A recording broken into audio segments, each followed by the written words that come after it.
نحمده ونصلي ونسلم على رسوله الكريم اما بعد فاعوذ باللہ من الشیطان الرجیم بسم اللہ الرحمن الرحیم۔ آج ہم سورۃ البقرہ کی آیت نمبر 180، 81 اور 82 پڑھیں گے۔ اس سے پہلے اللہ تعالیٰ نے قصاص کے احکام کو بیان فرمایا تھا کہ قصاص کس طرح لیا جائے گا اور کس سے لیا جائے گا، اس کا طریقہ کیا ہوگا۔ تو گویا کہ وہ فوجداری قانون تھا۔ تو ان 3 آیات میں اللہ تعالیٰ نے مالی معاملات کو، وراثت کے معاملات کو بیان کیا ہے۔ تو گویا کہ یہ دیوانی قانون ہے، تو اس کو اللہ تعالیٰ نے یہاں پر بیان فرمایا ہے۔ تو ان آیات کا تعلق وصیت کے ساتھ ہے، اور وصیت اس وقت وصیت کا یہ حکم تھا کہ جب تک وراثت کے احکامات نازل نہیں ہوئے تھے۔ جب اللہ کی طرف سے وراثت کے احکامات نازل ہو گئے تو پھر وصیت کے احکام میں تھوڑی تبدیلی واقع ہو گئی۔ اصول یہ طے ہوا کہ جس کا حصہ اللہ نے متعین کر دیا ہے وراثت میں، اس کے لیے وصیت نہیں ہوگی۔ یہ اصول ہو گیا کہ جس کا حصہ اللہ نے وراثت میں متعین کر دیا ہے، اس کے لیے وصیت نہیں ہوگی، اور جس کا حصہ اللہ نے متعین نہیں کیا تو اس کے لیے وصیت ہوگی۔ تو اس میں جو حکم ہے تو وہ ان آیات کے نازل ہونے سے پہلے کا ہے۔ وہ آیات تفصیل کے ساتھ سورۃ النساء میں آ رہی ہیں، انشاءاللہ ہم ان کو وہاں پر پڑھیں گے۔ تو یہ جو وصیت کے احکامات ہیں یہ ان آیات کے نازل ہونے سے پہلے کے ہیں۔ کتب علیکم، کتبہ کا مطلب ہے فرض کیا گیا، علیکم تم پر، اذا جب، حضرہ آئے، حاضر ہو یا آئے، احدکم الموت، احدکم تم میں سے کسی ایک کو، الموت موت، ان کا مطلب اگر، تارا کا وہ چھوڑے، خیرن، خیرن سے مراد ہے مال، الوصیۃ وصیت کرنا، للوالدین والدین کے لیے،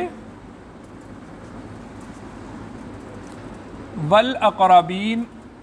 اور رشتہ داروں کے لیے، بالمعروف انصاف کے ساتھ، حقاً لازم ہے، علی المتقین متقین پر۔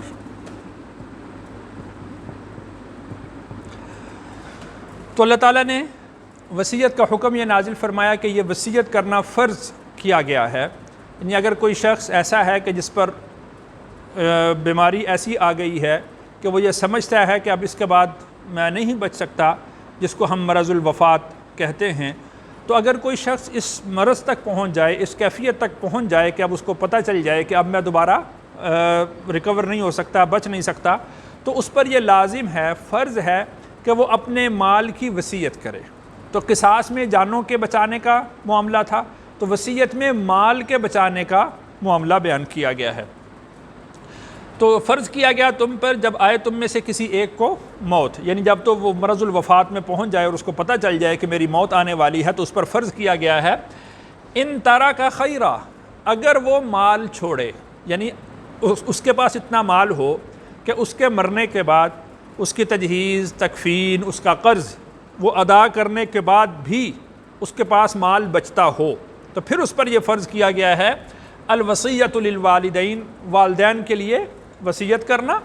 والاقربین اور قرابت داروں کے لیے، رشتہ داروں کے لیے وصیت کرنا، بالمعروف انصاف کے ساتھ۔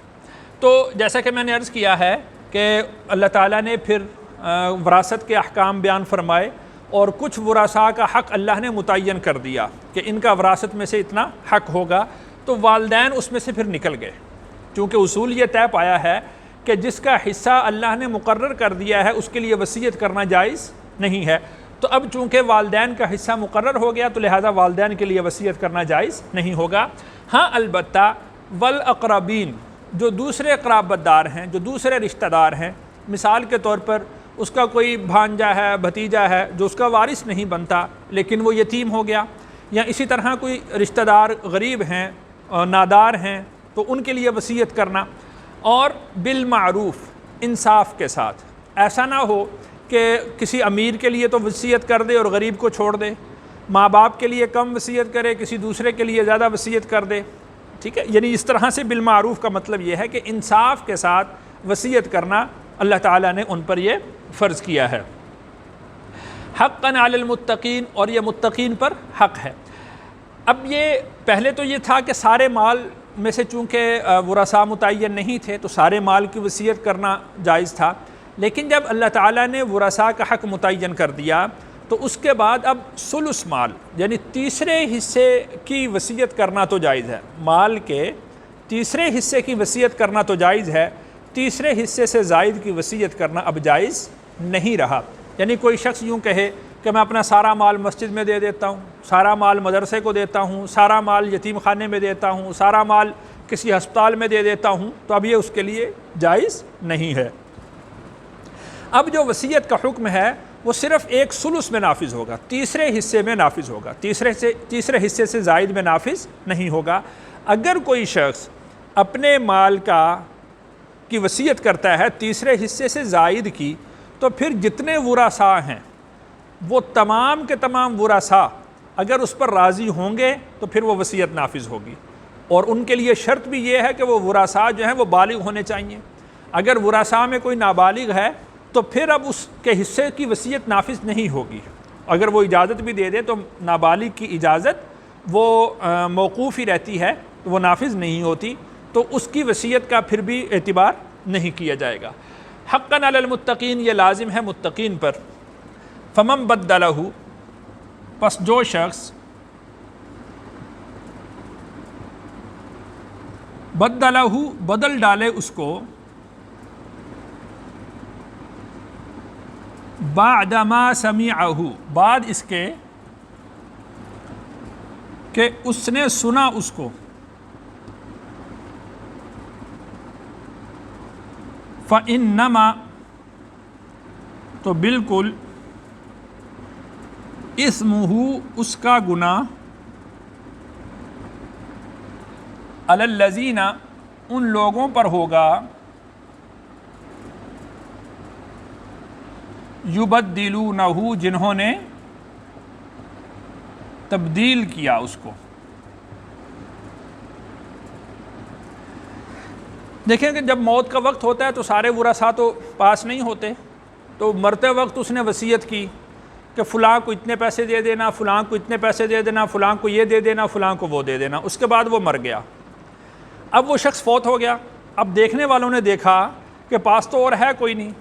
اور اس نے اس کی وفات کے بعد اس وصیت کو تبدیل کر دیا،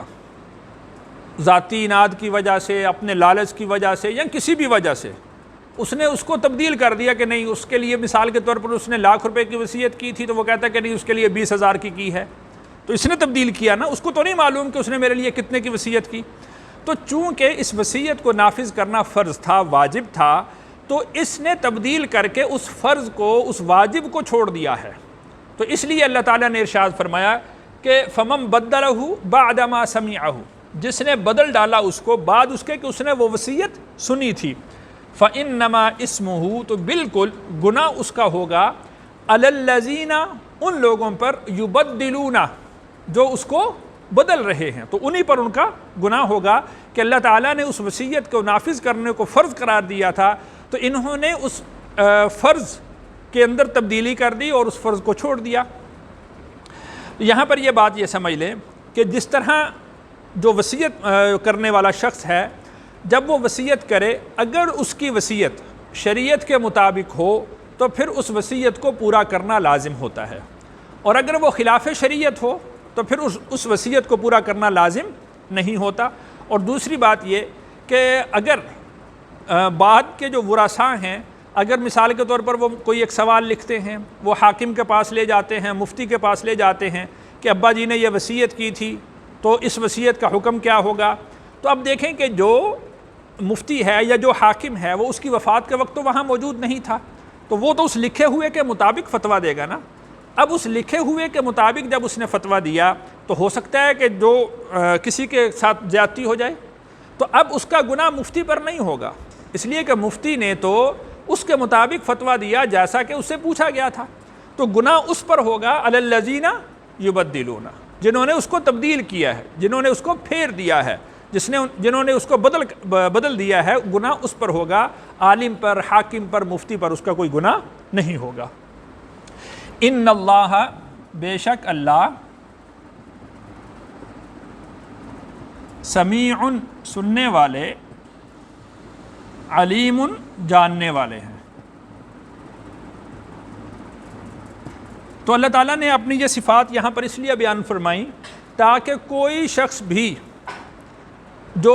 وصیت کی گئی ہے اس میں تحریف نہ کر سکے، اس میں تبدیلی نہ کر سکے، کہ اللہ تعالیٰ اس مرنے والے کی آواز کو بھی سن رہے ہیں، اور بعد میں تم جو لوگوں کو بتا رہے ہو اللہ اس کو بھی سن رہے ہیں، اور مرنے والے نے وصیت کیا کی تھی اس کو جانتے ہیں، اور تم لوگوں کو کیا بتا رہے ہو اللہ اس کو بھی جانتے ہیں۔ تو اس بات کا احساس آدمی کے دل پر اترنا چاہیے کہ اللہ جل شانہ مجھے سن بھی رہے ہیں اور میرے ہر فعل کو، میرے ہر قول کو وہ جانتے بھی ہیں۔ فمن خاف، پس جو شخص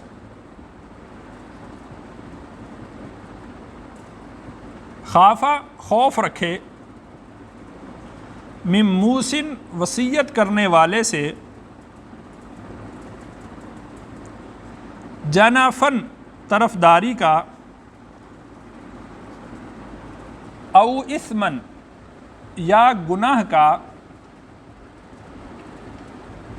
فاصلح بینہم، تو وہ صلح کروا دے ان کے درمیان، بینہم، ان کے درمیان، فلا اثم علیہ، تو کوئی گناہ نہیں، علیہ، اس پر، ان اللہ، بے شک اللہ،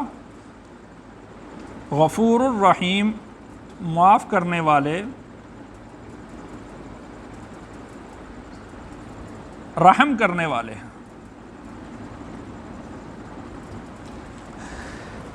اس سے پچھلی آیت میں اللہ تعالیٰ نے بیان یہ فرمایا کہ جو لوگ وصیت کو تبدیل کرتے ہیں تو اس کا گناہ ان پر ہوگا، لیکن اگر وصیت کرنے والا کسی گناہ کی وصیت کرتا ہے، یا وصیت کرنے والا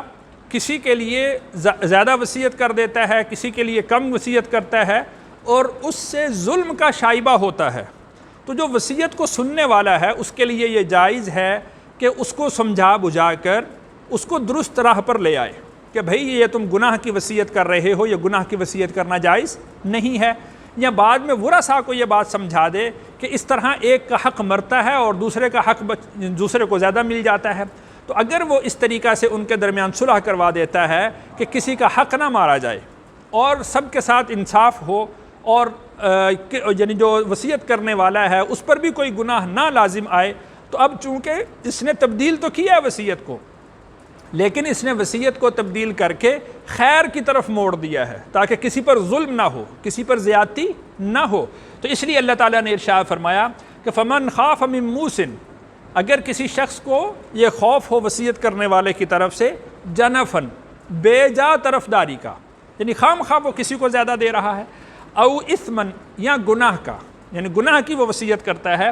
تو فاصلح بینہم، جو ان کے ورثاء ہیں تو ان کے درمیان صلح کروا دے، ان کے درمیان خیر کی بات کہے، ان کے درمیان صلح کروا دے کہ دیکھو کہ تمہارے بھائی کے لیے بھی اتنا اس میں سے حصہ بنتا ہے، اس کا حق بنتا ہے، وصیت اگرچہ اس نے تیرے لیے کی ہے لیکن اگر تم اس کے لیے کچھ چھوڑ دو، تم اپنی وصیت، اس کی وصیت میں سے تم اس کو بھی کچھ دے دو تو اس کا بھی کچھ گزارا ہو جائے گا۔ فاصلح بینہم، تو اس نے کیا کروا دی، ان کے درمیان صلح کروا دی، تو فلا اثم علیہ، تو اب اس پر کوئی گناہ نہیں ہے، اس لیے کہ یہ شخص صلح کروانے والا ہے، یہ شخص فساد ڈالنے والا نہیں ہے، یہ شخص کسی کے حق کو مارنے والا نہیں ہے، یہ عدل کی طرف لے کر آنے والا ہے، انصاف کی طرف لے کر آنے والا ہے، فلا اثم علیہ، تو اس پر کوئی گناہ نہیں ہوگا۔ لیکن بالفرض اگر کسی شخص کے ذہن میں آئے کہ دو اس نے تو ہمارے ساتھ زیادتی کر دی، یعنی اس نے تو خیر کی بات کی ہے تو اس نے زیادتی کی ہے، یہ اللہ کے ہاں پکڑا جائے گا، تو اللہ تعالیٰ نے آگے ارشاد فرمایا ان اللہ غفور الرحیم، اللہ تعالیٰ معاف کرنے والے ہیں، رحم کرنے والے ہیں کہ اس نے کسی کے ساتھ زیادتی نہیں کی۔ لیکن اگر تمہیں یوں محسوس ہوتا ہے کہ اس نے زیادتی کی ہے، باوجود یہ کہ وہ اصلاح کرنے والا ہے، تو اللہ تعالیٰ اس کے اس عمل کو معاف کرنے والے ہیں، اللہ تعالیٰ رحم کرنے والے ہیں۔ اللہ تعالیٰ سے دعا ہے اللہ تعالیٰ مجھے اور آپ کو شریعت کے احکامات پر عمل کرنے کی توفیق عطا فرمائے۔